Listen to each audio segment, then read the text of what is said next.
मुख्यमंत्री शिंदेंचा अजित पवारांचे उमेदवार ॲडव्होकेट महेंद्र भावसार यांना फोन। निवडणुकीतून माघार घेऊन शिवसेना उमेदवार किशोर दराडेंना मदत करण्याची विनंती। मात्र महेंद्र भावसार लढण्यावर ठाम, सूत्रांची माहिती।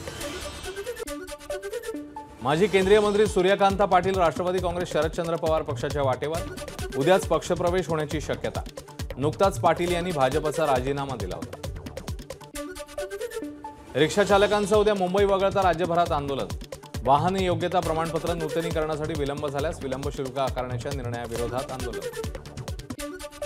नाशिकमधील सप्तशृंग गडासह 31 गावांना दरड कोसळण्याचा धोका। जिल्हा प्रशासनाकडून संभाव्य धोकादायक गावांची यादी तयार। सप्तशृंग गडाच्या सुरक्षेकरता 91 कोटी 20 लाखांचा प्रस्ताव।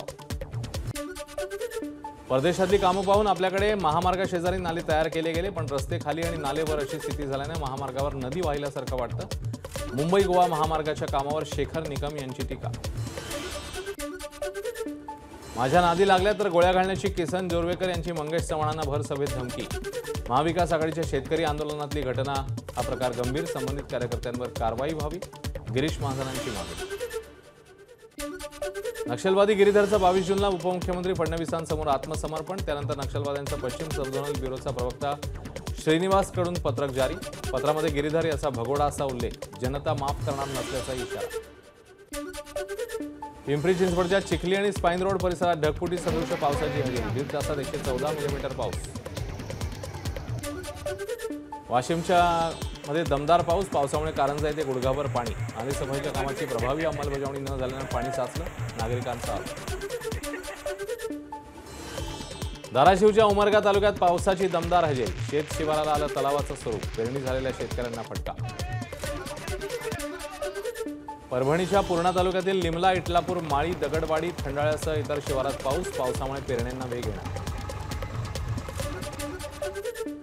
अरुणाचल प्रदेशची राजधानी इटानगरमध्ये ढगफुटी झाल्यानं पूरस्थिती। काही ठिकाणी भूस्खलन झाल्याची अधिकाऱ्यांची माहिती। राष्ट्रीय महामार्ग 415 वर पाणी साठल्यानं अनेक वाहनं अडकली।